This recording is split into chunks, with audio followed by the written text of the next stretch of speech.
A situation, the ceasefire, and all the latest developments in Gaza now is Agnes Callamard, who's joining us here in the studio on the News Hour. She is the Secretary General of Amnesty International. Very good to have you with us on Al Jazeera, Ms. Callamard.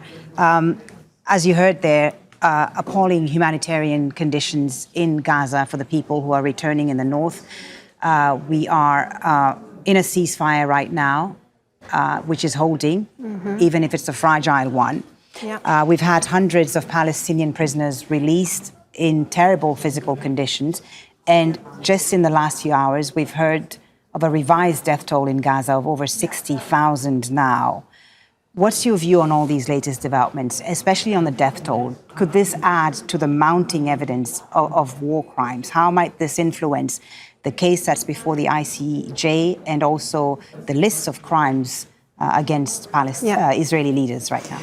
So the revised death toll will not surprise anyone who has monitored and investigated what has happened over the last 15 months.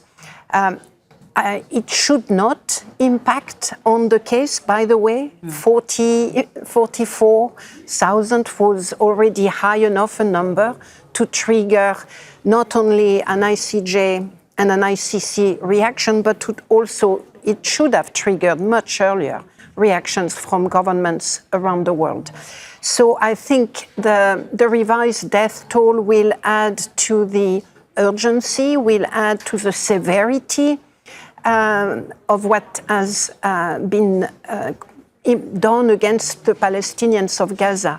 In terms of the legal implication of the revised death toll, immediately I cannot think that it would have an immediate direct impact. A genocide is not predicated on the number of victims. A genocide is based on the act being committed, including creating conditions of life that are meant to decimate a population, and on the intention to commit genocide. And I will ask you more about Amnesty's recent report that concluded that Israel is committing genocide in the Gaza Strip. But I wanted to get your thoughts and your assessment on the situation in the occupied West Bank, Ms. Callamard, because as this ceasefire holds in Gaza, we're seeing a drastic escalation in the occupied West Bank.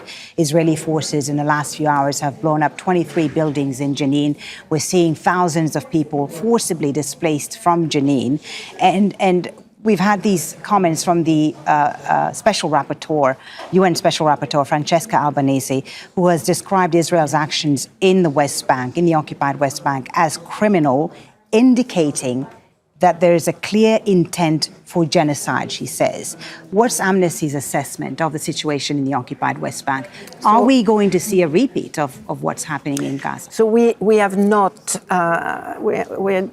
investigated those specific incidents. But what we do know and what we have investigated in the past do demonstrate a multiplication of violations, including of the responsibility of Israel as the occupier. Let's recall that Israel is unlawfully occupying the West Bank, and it has responsibilities under international law as a military occupier, and clearly every one of those responsibilities right now are being violated.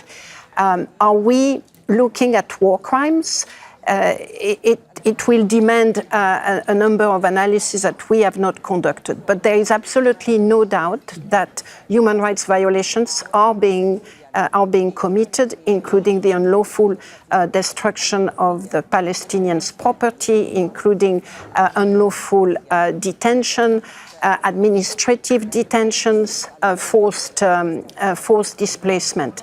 Will that amount to intention to commit genocide?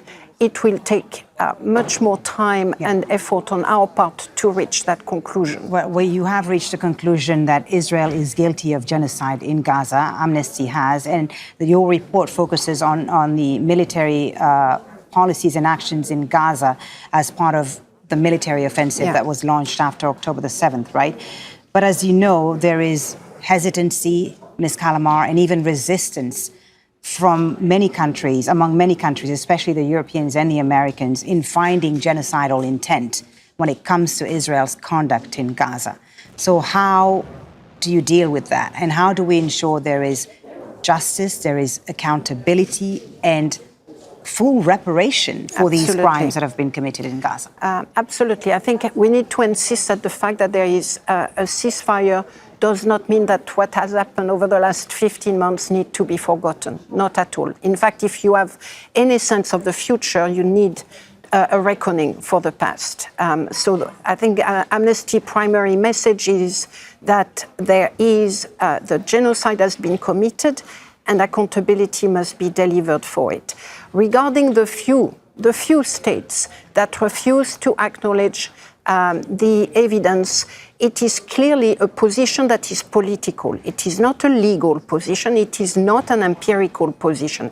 And when we engage with them on the basis of the Genocide Convention, there is usually no valid reaction except to say that the actions of Israel were meant to get rid of Hamas. And what has been shown repeatedly by Amnesty International and by many others is that while they have a valid military objective regarding the armed groups, the evidence that has been provided demonstrates that the military objective could not explain the deliberate targeting of civilians, could not explain the large number of victims among children, could not explain the fact that the number of people harmed is with no comparison with any other conflict. It is so high, so disproportionate, cannot explain why farming lands have been destroyed, cannot explain why water infrastructures have been destroyed. The only explanation, reasonable inference that can be drawn from the multitude of incidents is that the military objective cannot explain. It cannot be the logical explanation. The only logical, reasonable explanation is that Israel intended to commit genocide. Thank you so much, Ms. Callamard, for joining us and explaining this all clearly to us. Agnes Callamard is the Secretary General of Amnesty International, joining us here in Doha. Thank you. Thank you. Make sure to subscribe to our channel to get the latest news from Al Jazeera.